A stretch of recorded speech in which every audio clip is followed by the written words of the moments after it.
The unbelievable crimes of Eddie Johnson are truly horrifying.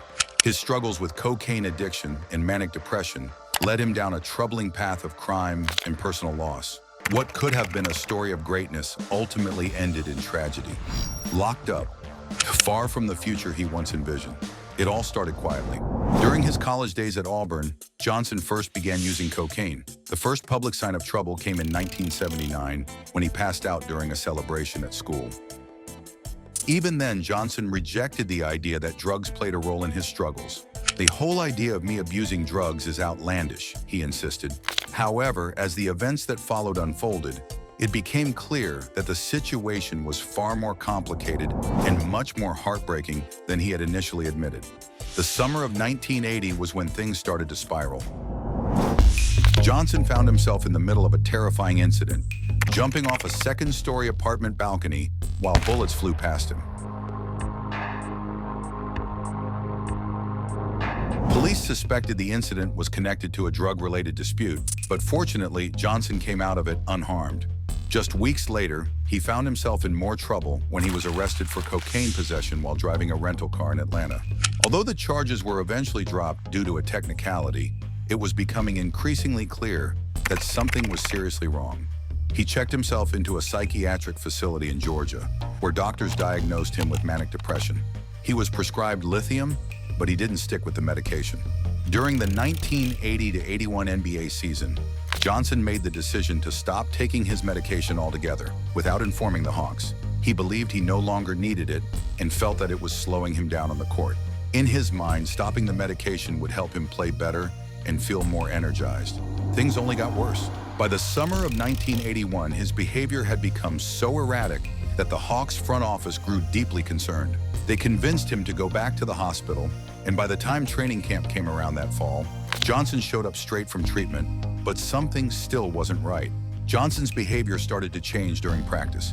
He began yelling at teammates, playing with a child in the stands during sessions, and skipping drills to jump rope on the sidelines.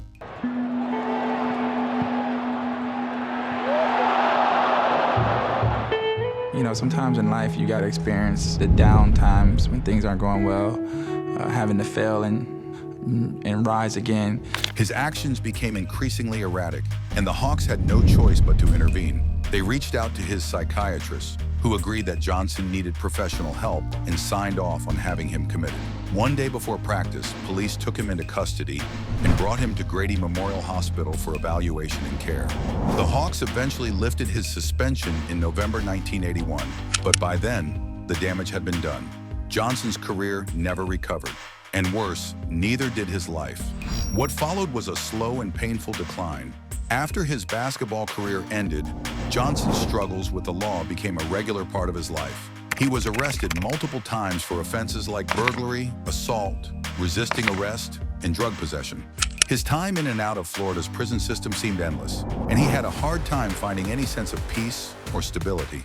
Eventually, he admitted that his drug addiction had ruined his career. But even with that honesty, he couldn't seem to turn his life around. The damage had already been done, and his path to recovery was a difficult one. Then in 2006, everything came crashing down. Johnson was arrested for the sexual assault of an 8-year-old girl in Ocala, Florida. It was a shocking and horrifying turn in an already tragic life. To make matters worse, several media outlets mistakenly used a photo of a different Eddie Johnson, another former NBA player who had done nothing wrong.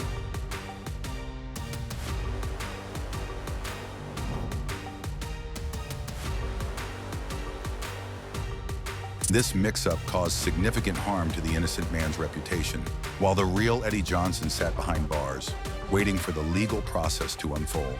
It wasn't just a blow to his own life, but also to someone else who had nothing to do with his actions.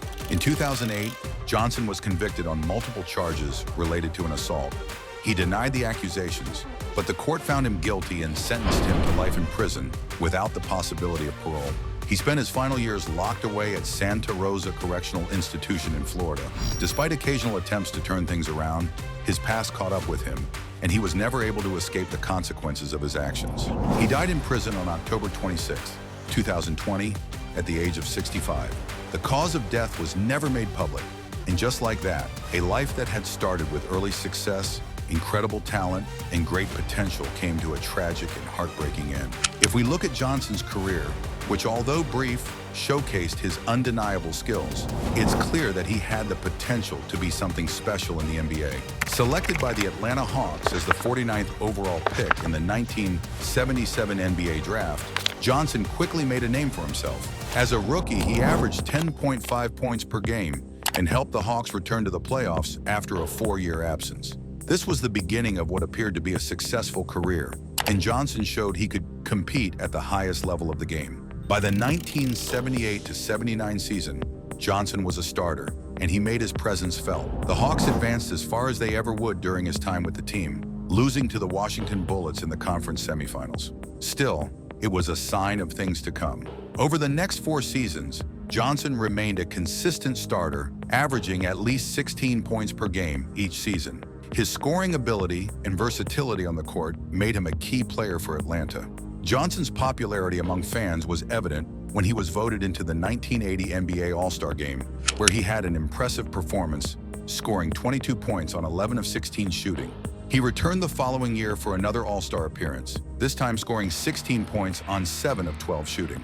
At this point, Johnson was not just a regular starter, he was one of the more recognized names in the league. However, despite his personal success, a championship remained elusive, and Johnson's time with the Hawks was nearing its end. In the 1985-86 season, Johnson was traded to the Cleveland Cavaliers for Johnny Davis. The move didn't work out for Johnson, though. He later called his time with the Cavaliers a waste, a period that didn't align with his style of play. Realizing he needed to turn things around, Johnson headed to the Continental Basketball Association, where he played for the Tampa Bay Thrillers during the 1986-87 season. It was there that he found his game again, averaging 22 points, 2.5 rebounds, and 4 assists in 26 games. His strong performance earned him accolades, including the CBA Newcomer of the Year and the All-CBA First-Team selection.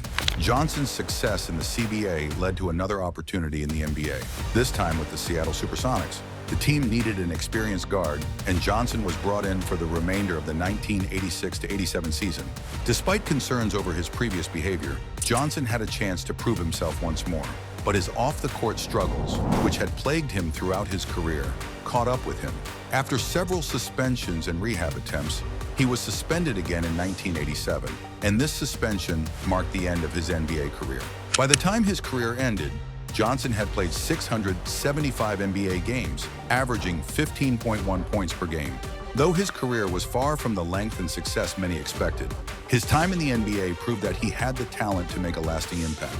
And that's all for today's video. Make sure to hit like and subscribe so you stay updated with all our content. Bye.